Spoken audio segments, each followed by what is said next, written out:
On September 26, 1983, the Soviet Union's early warning system reported that the United States had just launched 5 nuclear missiles. One man had 4 minutes to decide if it was real. His name was Stanislav Petrov. Almost nobody knows it. That night, Petrov was the duty officer at a classified installation called Serpukov 15, buried in the forests south of Moscow. His job was straightforward: monitor the satellite systems. If the Americans launched, reported up the chain of command immediately. The generals would take it from there. What happened in those 4 minutes, what he decided, why he decided it, and what it cost him is one of the most extraordinary stories of the 20th century. A story that stayed classified for 15 years. A story that, if it had gone differently, would have ended most of human civilization. To understand what Petrov was sitting in that night, you have to understand what 1983 felt like from inside the Soviet Union.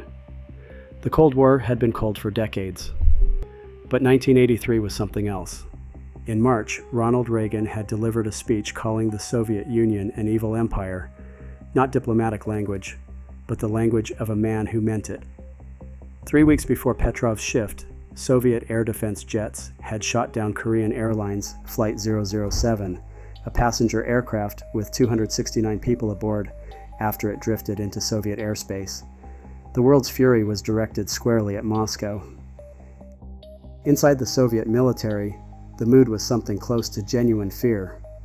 Soviet intelligence had launched a secret operation called Reagan, a Russian acronym meaning surprise nuclear missile attack, specifically designed to watch for signs that the United States was about to strike first.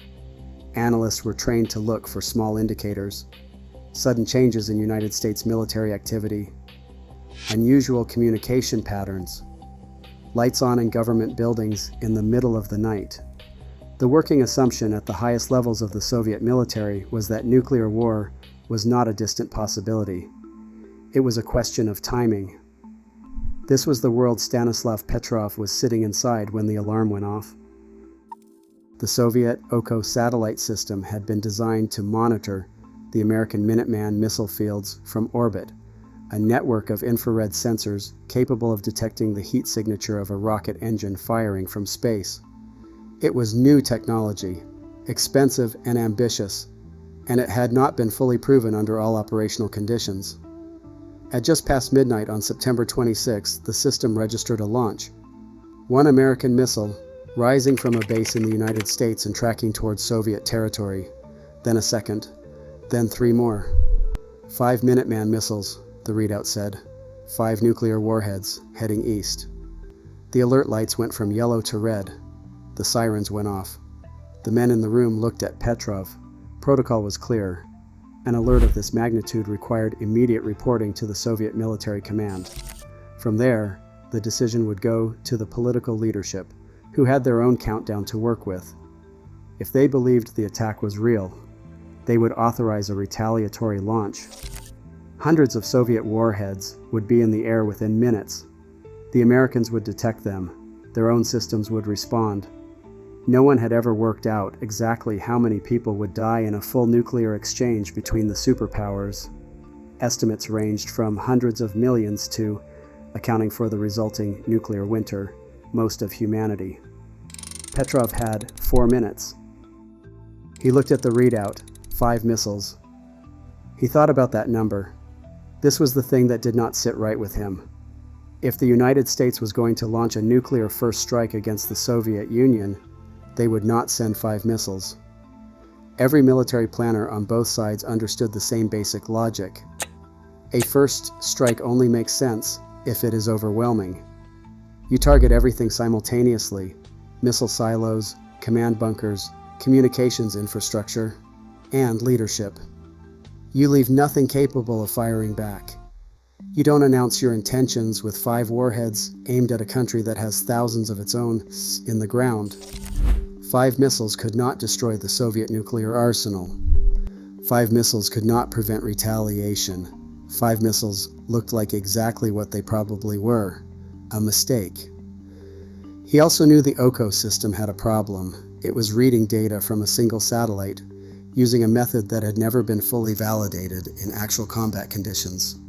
The ground-based radar installations that were supposed to provide secondary confirmation had not yet detected anything. In any normally functioning alert, the satellite signal and the ground radar should agree. They didn't. The ground radar was showing nothing. Petrov made his decision. He picked up the phone. He told his superiors it was a false alarm, a system malfunction, not a real launch. Then he sat in his chair and waited to find out if he was right. The missiles never came. The cause of the false alarm took Soviet engineers months to fully determine. It turned out that the Oko satellites, positioned in a specific orbit to maximize coverage of American missile fields, had encountered a combination of conditions that no one had anticipated. On that particular night, sunlight reflecting off high-altitude clouds over the Minuteman bases in North Dakota had produced an infrared signature almost identical to that of a rocket launch. The satellite had seen sunlight on clouds. It had reported 5 nuclear missiles. The most advanced early warning system the Soviet Union had ever built had looked at the sun and mistaken it for the apocalypse. What happened to Stanislav Petrov in the months that followed tells you something important about the systems that surrounded him. Initially, his superiors told him he had acted correctly. There were quiet acknowledgments that his judgment had been sound, his reasoning solid. For a brief moment, it seemed as though the story might end with some form of official recognition. It didn't. The Soviet military reviewed his conduct in detail and found something that could not be overlooked. On the night of the alert, in the middle of the most consequential 4 minutes of his career, Petrov had been so focused on the decision in front of him that he had written his observations in a notebook rather than in the proper logbook. A procedural violation, a paperwork error. He was reprimanded. Shortly afterward, he was reassigned to a less sensitive position. He took early retirement not long after that. In the years that followed, he suffered a nervous breakdown. He lived quietly, largely alone, in a small apartment in the town of Ryazvo, outside Moscow. The incident was classified. The Soviet military did not publicize the story of a system that had nearly triggered nuclear war by accident. The Russian military, when the Soviet Union collapsed, did not publicize it either. The world did not learn Stanislav Petrov's name until 1998, 15 years later, when a retired Soviet general named Yuri Votintsev mentioned the incident in his published memoirs. Even then, it spread slowly. The story of a mid-ranking officer who had prevented nuclear war did not fit neatly into any official narrative on either side. When recognition finally came, it came from outside Russia entirely. In 2004, Petrov was invited to the United Nations in New York, where he received an award from the Association of World Citizens. He flew to New York for the ceremony, a quiet, slightly bewildered man in his mid-60s, being applauded by strangers in a country that had once been his enemy. In 2013, he received the Dresden Peace Prize. A documentary film was made about his life the following year. In those interviews, he was consistently asked the same question. Did he consider himself a hero? He always said no. He had made a judgment call. He had been trained to do so. He happened to be right. He said, more than once, that he had been in the right place at the right time, or perhaps the right man in the wrong situation. He did not seem entirely sure which. The people who study nuclear close calls are less modest about what he did. They note that his American counterpart that night, the officer monitoring Soviet launch systems from the other side, would not have had the same discretion. The American alert system was designed to require multiple levels of confirmation before a single officer could make any kind of unilateral determination. Petrov could decide alone.